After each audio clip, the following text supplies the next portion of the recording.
ఇక అప్డేట్స్ చూద్దాం. రేవంత్ రెడ్డి సర్కార్ కు ఊహించని షాక్ తగిలింది. మినిస్టర్స్ క్వార్టర్స్ ను ముట్టడించారు విఆర్ఏలు. 3797 మంది విఆర్ఏలను ఉద్యోగాల్లోకి తీసుకోవాలని డిమాండ్ చేస్తూ మినిస్టర్స్ క్వార్టర్స్ ను ముట్టడించారు విఆర్ఏలు. 15 నెలలుగా ఎదురు చూస్తున్న రాష్ట్ర ప్రభుత్వం పట్టించుకోకపోవడంపై నిరసనకు దిగారు.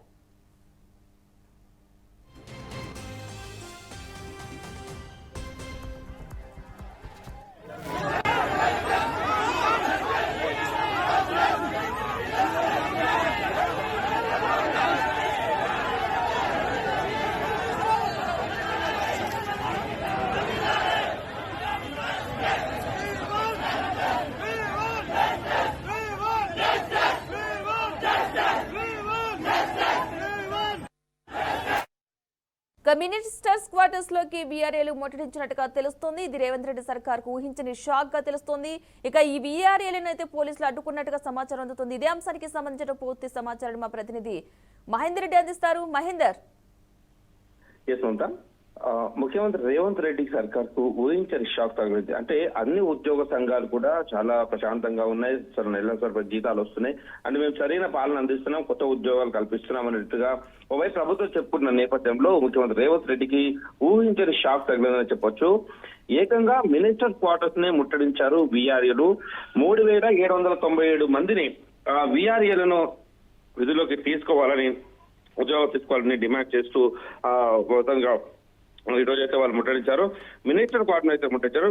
మొత్తం 15 నెలలుగా ఎదురు చూస్తున్న రాష్ట్ర ప్రభుత్వం పట్టించుకోకపోవడంపై అందుకే నిరసన దిగామని కూడా వాళ్ళు చెప్తున్నారు. మంత్రిని కలవడానికి కూడా అనుమతి ఇవ్వడం లేదంటూ రోడ్డుపై బైఠాయించారు వీఆర్ఏలు. మొత్తంగా మినిస్టర్ క్వార్టర్స్ దగ్గర పరిస్థితి చాలా ఉధృతంగా నెలకొంది. మినిస్టర్ క్వార్టర్ లోకి దూసుకెళ్లే ప్రయత్నం చేశారు వీఆర్ఏలు. అటు వారిని అడ్డుకోవడానికి పోలీసులు మొత్తం వీఆర్ఏల మధ్య తోపులాట కూడా జరిగింది. దాంతో అక్కడ కాస్త ఉధృత సంబంధించి అధికారులు ఎవరైనా స్పందించారా, మంత్రులు ఎవరైనా స్పందించారు ఇప్పటి వరకు? అంటే ఇప్పటి వరకు ముట్టడించడం వరకు మాత్రం మంత్రులందరూ కూడా అసెంబ్లీకి వెళ్తున్న క్రమంలో అంతా కూడా చూడడం జరిగింది. మరి వీరంతా కూడా అసెంబ్లీ ముట్టడించడానికి కూడా సిద్ధం కావడంతో పోలీసులు ముందస్తుగా అందరినీ కూడా ఇప్పుడు అక్కడ ఎవరైతే ముట్టడించి వచ్చారో వారందరినీ కూడా అదుపులోకి తీసుకున్న పరిస్థితి ఉంది. ఇంకా అధికారులు కానీ, ఇటు మంత్రులు కానీ, ఎమ్మెల్యేలు కానీ ఎవరు కూడా స్పందించని వైరమైతే ఉంది. గత ఎన్నో రోజులుగా మేము అపాయింట్మెంట్ కోరుతున్నా, మరి మాకు పట్టించుకోలేదు. ఒకరు కాదు, ఇద్దరు కాదు, 3797 మంది విఆర్ఏలను ఉద్యోగాల్లోకి తీసుకోవాలని డిమాండ్ చేస్తున్నా కూడా కనీసం పట్టించుకోవట్లేదు అన్నట్టుగా వారంతా చెప్తున్న నేపథ్యం. 15 నెలలుగా ఎదురు చూస్తున్న రాష్ట్ర ప్రభుత్వం పట్టించుకోవడం లేదు. గత ప్రభుత్వం కూడా ఇలాగే మీనమేషాలు లెక్క పెట్టింది కానీ మాకు న్యాయం చేయలేదు. గత ప్రభుత్వంలో ఉన్నప్పుడైతే కలెక్టరేట్లను దగ్గర టెంట్లు వేసుకొని కూర్చున్నాం, కానీ కనీసం అవగాహన లేదు. కొత్త ప్రభుత్వం వచ్చిన తర్వాత తమ బతుకుల్లో మార్పు వస్తుంది, ఉద్యోగ అవకాశాలు కల్పిస్తారని 15 నెలలుగా ప్రతి నిత్యం నిరసన వ్యక్తం చేస్తున్నా కూడా పట్టించుకోవట్లేదు. ఖచ్చితంగా మా పైన దృష్టి సారించాలనేటట్టుగా నేడు వీఆర్ఏలు అయితే ముట్టడికి ప్రయత్నించారు. మరి దీనిపైన అసెంబ్లీలో ఇదంతా చూస్తూ మంత్రులు అయితే అక్కడ నుంచి అసెంబ్లీకి వెళ్ళిన పరిస్థితి. మరి ఎంత మంత్రులు ఎవరైనా స్పందిస్తారా? అసెంబ్లీ వేదిక ఏమైనా మాట్లాడే అవకాశం ఉందా?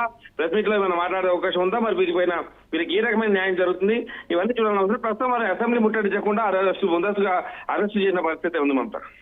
Right, thank you Mahender. మొత్తంగా అయితే రేవంత్ రెడ్డి సర్కార్ కి అయితే ఊహించని షాక్ తగిలిందని అనుకోవాలి. మినిస్టర్స్ క్వార్టర్స్ లోకి వీఆర్ఏలు ముట్టడించిన వైనం అయితే నెలకొంది. 3797 మంది వీఆర్ఏలను ఉద్యోగాల్లోకి తీసుకోవాలంటూ డిమాండ్ చేస్తూ మినిస్టర్స్ క్వార్టర్స్ అయితే ముట్టడించారు వీఆర్ఏలు. 15 నెలలుగా ఎదురు చూస్తున్నా సరే రాష్ట్ర ప్రభుత్వం పట్టించుకోకపోవడంపై నిరసనకు దిగినట్టుగా వారు తెలియజేస్తున్నారు.